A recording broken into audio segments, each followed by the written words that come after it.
If I showed you two stones right now and asked you which one was worth more, could you tell? Let's give it a shot. Take a look at these two stones. Think of your answer and hold on to that thought for me. We're going to come back to this question after I explain to you how to see beauty and value through the lens through which I've been trained, gemology. I specialize in the science of gemology, which means if you needed to know anything about precious gemstones, rubies, sapphires, how much they were worth, where they're from, if they're real, fake, treated, I'd be the expert you'd bring them to. Now, as a gemologist, I get to study the most rare and valuable and exquisite things on Earth. Stones worth hundreds of thousands of dollars per carat.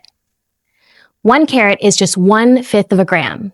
I can hold $1 million in the palm of my hand. Now, most people write off gemstones as materialistic, but I'd like to offer another perspective.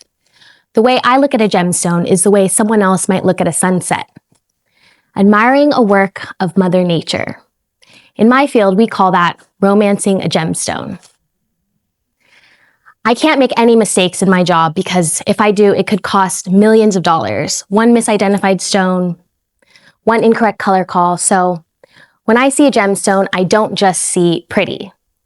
I see nuances of color, tone, saturation. Every detail, every imperfection tells me a story about where the gem came from, where it was formed, how much it costs.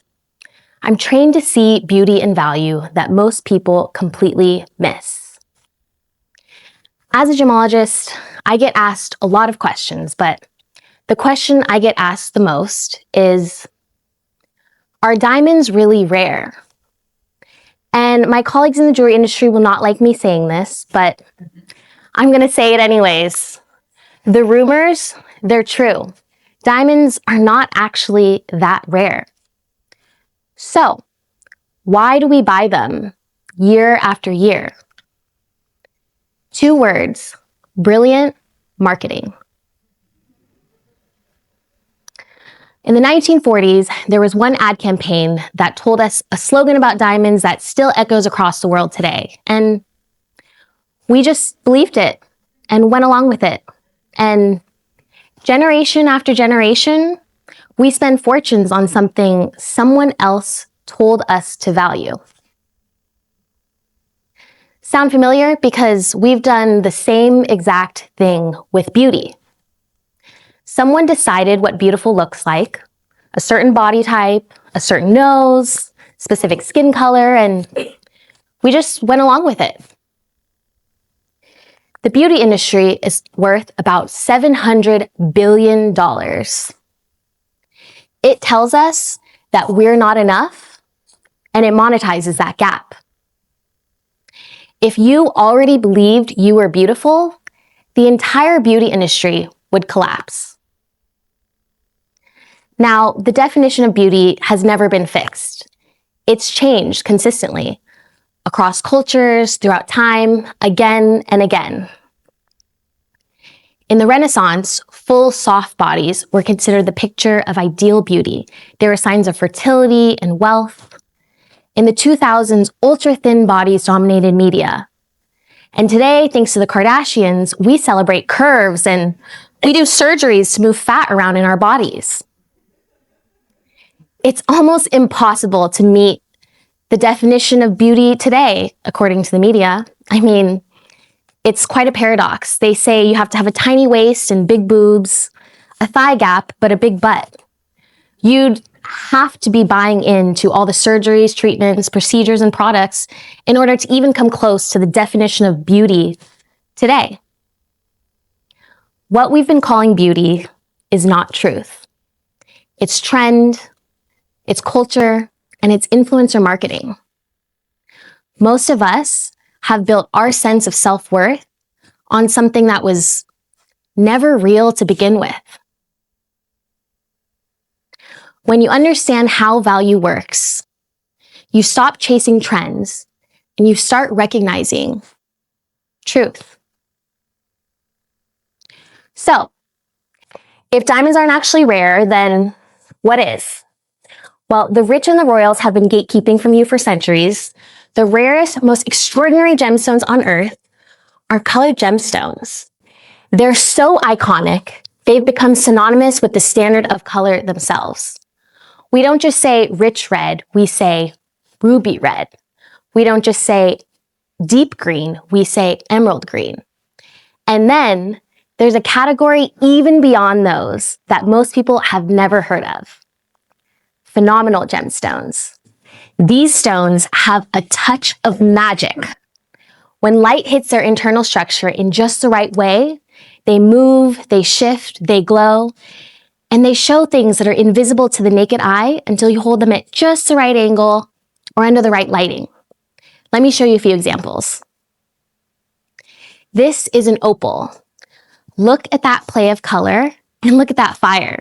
It's not paint and it's not a filter. That is light bouncing off of microscopic irregularities inside the stone. This stone's magic comes from its imperfections. Another one of my favorites is color change.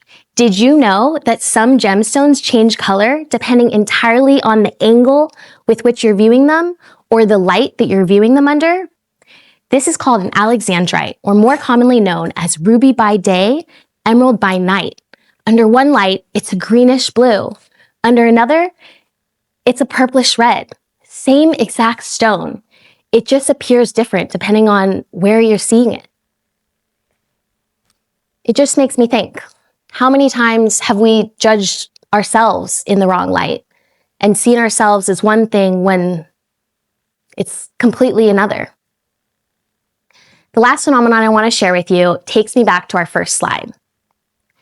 Many of you probably guessed that the stone here on the left is the one worth more. I mean, it's perfect, perfectly blue, but that stone's actually worth a measly $1, while the stone on the right is worth $100,000. You see, the stone on the left is synthetic. It's made in a lab, and that means it's one of millions, and it's the opposite of rare. While the stone on the right, it's natural, and while it has a few imperfections, those imperfections are what allow for its most phenomenal features. You see, when you shine a direct light on the stone on the right, you get a six-rayed star, a phenomenon known as asterism. This makes the stone not only iconic, but extremely rare and valuable. Rare does not mean perfect.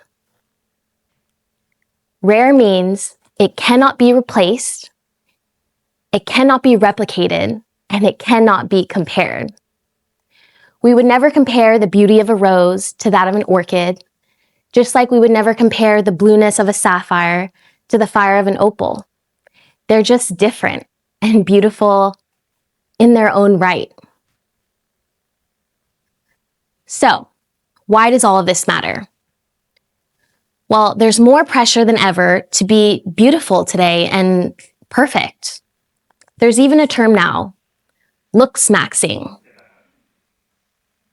It's the idea that if you fix enough, you'll finally feel worthy.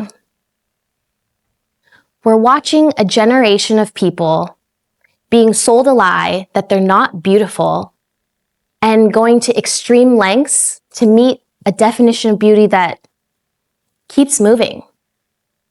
People are hurting themselves, going under the knife, going into debt, and going to extreme measures just to meet a moving target of beauty.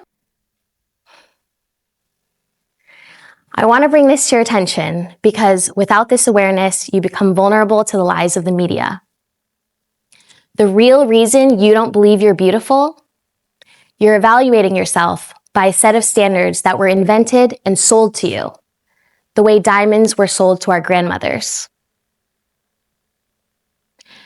You're looking at yourself in the wrong light, and you're calling your most phenomenal features flaws. I want to leave you with this. The most extraordinary things on earth are not flawless, and they're not made in a lab. The real question is not, how can I be more beautiful? The real question is, how can I be more unapologetically myself? The real you, that is the rarest and most beautiful thing in the world.